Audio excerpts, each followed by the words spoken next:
I don't really like this, but the rest of my house kind of looks bad right now because I'm still throwing out stuff and whatever be the case. But, so what's up, guys? That has nothing to do with anything. Actually, you guys are taking a peek into my life right now. Little kanji right there. Head wrap going on. Don't pay attention to that. Anyway, so this video is dedicated to people who are currently in the service. Doesn't matter which branch you in, but these are all dedicated to you guys and or for future sailors who are thinking about, you know, the future and how things are going to work out for them. So I compiled a list of things to do before deployment. Specifically,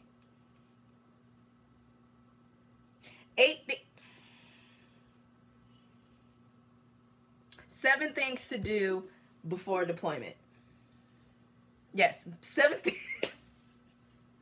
7 things to do. I had a really up and down kind of day. 7 things to do before you go on deployment. This is actually how I record my other, like, more professional videos, I guess you might say, or thought out, because I do a lot of cuts in between because apparently I don't know how to talk correctly. So anyway, oh, excuse me. Oh, man.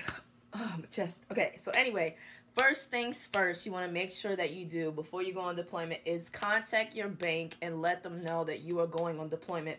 Now, you don't want to do what I did and not notify them beforehand about going on deployment, because in the middle, I think it was in Bahrain back in 2017, we hit port and I went to use my my Navy Federal card, and then it basically like blocked the card, and then the bank called me and was like, you know, we found an unauthorized user. I'm like, hey, it's me. They asked for a passcode. I didn't remember my passcode, so I was stuck on deployment without a card, and it wasn't until I think when I hit Dubai that I finally was able to fix everything. So make sure you contact your bank and let them know you're going on deployment. I know with Navy Federal you can do it, so there's like a time frame that you can do it for, but like say like you're going on deployment from like January to September.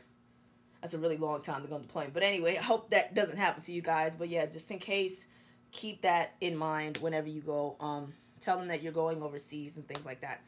All right, second thing. Contact your phone company and tell them that you are going on deployment. This also ties into another one, which is make sure that if you decide to keep your phone for deployment, make sure that you are telling them that you're going to be in international waters and lands, and that you're probably going to get charged differently during that time, or you can just have your service suspended. Depending on the phone company that you have, can depend on a variety of things, but that's another thing you want to make sure that you get done before deployment. You don't want to get, if you decide to keep your phone on deployment, obviously you're not going to be able to use it on the boat. I don't know what it's like for Marines or for Army whenever they go to different places, but I know that regardless on if you're on land or if you're at sea, there's going to be a high % chance that you're not going to be able to use your phone anyway. So just keep that in mind on one of the things to take care of. Next thing. Ooh, no, stop it. Oh, fun thing. Third thing to do before you go on deployment. Make sure that you take, if you do not have somebody using your car while you're on deployment, make sure you take out the battery of your car. You do not want to come back from deployment and then your car won't start because the battery's just been sitting there for like 6 to 9 months and now you're not able to use it at all. So bear that in mind. Make sure you take out the battery of your car. Now, if you decide to, excuse me, what I did was I took out the battery to my car and I parked my car in long-term parking, and this was in Lemoore. They had it before back in 2017. I don't know what it's like there anymore. Oh my God, what's wrong with my voice?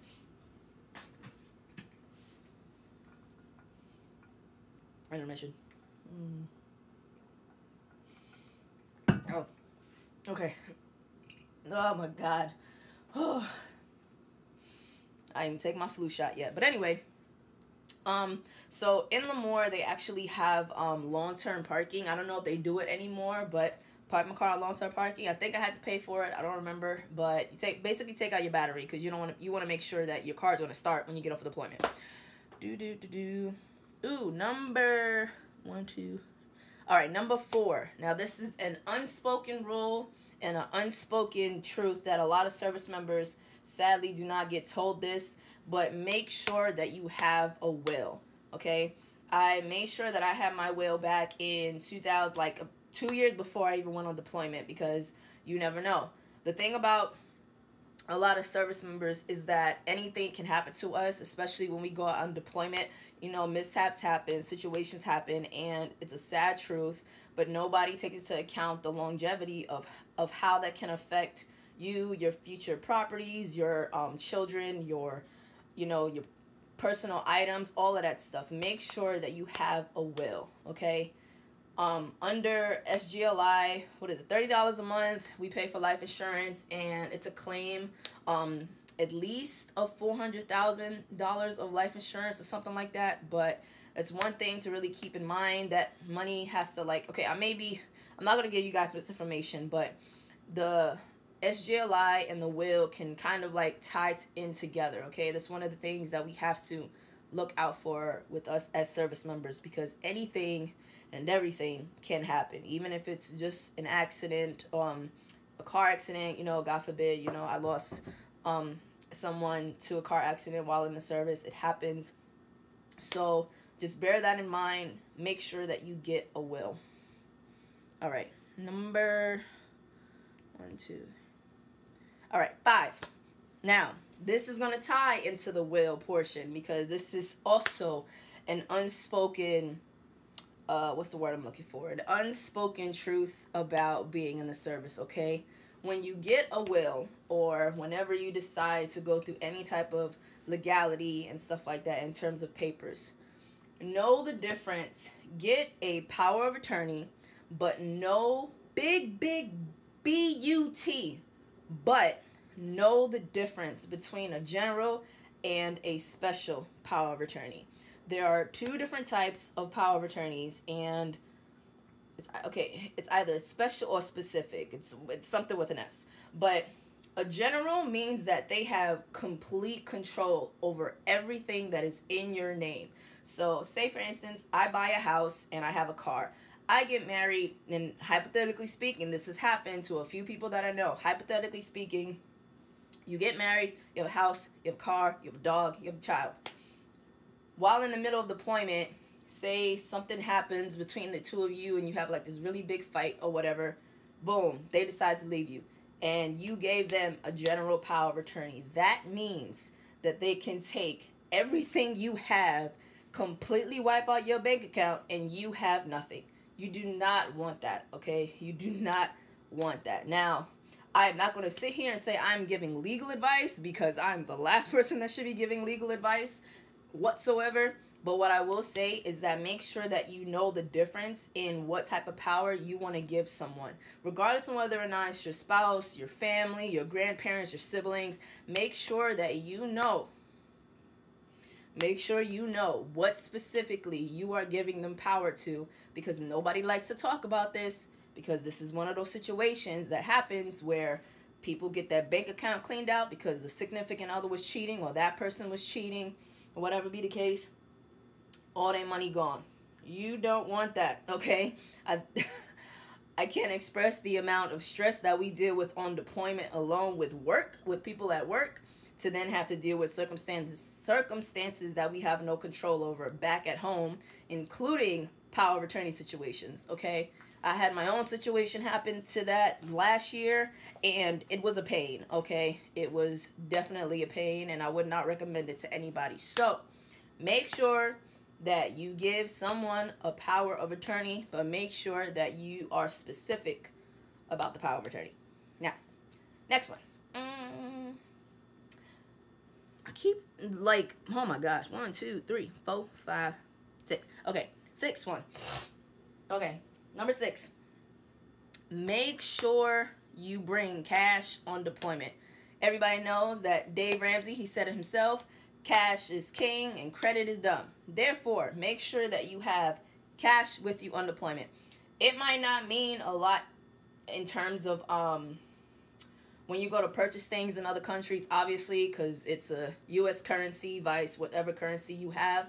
But just in case, this is one of those circumstances where, for example, like what happened to me, when my bank wouldn't let me have use over my card, I didn't have any money on me besides like X amount that I had in cash. And then I went to the, I forgot what they're called. Oh, money exchange. I went to the money exchange and then I got it swapped. So those one of the things to keep in mind, that you never know if you don't have access to your bank but you have cash. It's better to have it and not need it than need it and not have it. Alien versus Predator. They were pertaining to guns and condoms, but that's beside the point. Anyway, oh, number 7. Make sure, and this is gonna pertain to stuff pertaining. Oh my goodness. This, okay. This also is an observation of. I don't want to word it that way. Make sure that you guys purchase an international phone card.